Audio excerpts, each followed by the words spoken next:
teman-teman, di sini ada soal mengenai termokimia apabila 50 ml larutan HCl yang mengandung 0,05 mol HCl direaksikan dengan 50 ml larutan NaOH yang mengandung 0,05 mol NaOH di dalam suatu kalorimeter. Akan terjadi kenaikan suhu sebesar 6,5 derajat Celcius jika kalor jenis larutan dianggap 4,18 Joule per gram Kelvin.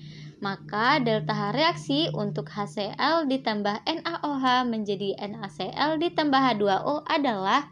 Nah, untuk menjawab soal ini, langkah pertama kita harus menghitung massa dari larutan tersebut. Nah, karena kandungan NaOH dan HCl sangat kecil pada larutan dibanding air, maka massa air akan berbanding lurus dengan massa larutan, sehingga volume air akan sama dengan jumlah dari volume larutan NaOH ditambah dengan volume larutan HCl. Nah, masing-masing volume larutan NaOH yaitu sebesar 50 ml ditambah dengan volume larutan HCl yaitu sebesar 50 ml, maka hasilnya adalah 100 ml. Sehingga untuk mencari massa air, kita dapat menggunakan rumus rho air dikali volume air yaitu 1 gram mililiter dikali 100 ml, yaitu hasilnya adalah 100 gram. Nah, langkah kedua, kita menghitung kalor yang melibatkan larutan dengan menggunakan rumus Q sama dengan massa larutan dikali dengan kalor jenis larutan dikali dengan delta T atau perubahan suhu. Dan Q sama dengan massa larutannya adalah 100 gram dikali kalor jenis larutan 4,18 Joule per gram Kelvin dikali dengan perubahan suhunya yaitu sebesar 6,5. Maka hasilnya adalah sebesar 2717 Joule.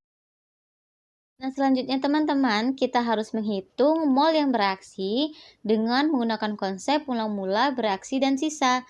Maka dapat kita tuliskan reaksi HCl ditambah NaOH menjadi NaCl ditambah H2O pada kondisi awalnya yaitu sebesar 0,05 mol, 0,05 mol, dan pada saat bereaksi 0,05 mol.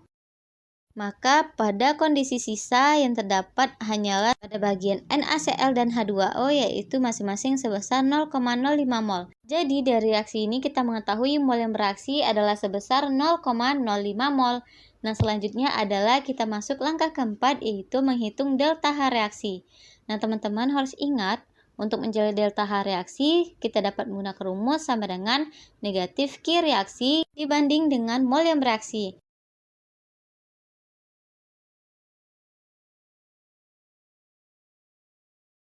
Maka di sini kita menentukan delta H reaksinya dengan memasukkan data negatif Q reaksi yaitu sebesar negatif 2717 dibanding dengan jumlah mol yang bereaksi yaitu sebesar 0,05 mol.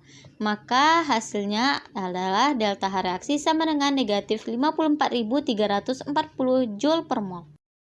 Maka hasilnya ini dapat kita sederhanakan menjadi negatif 54 kJ per mol.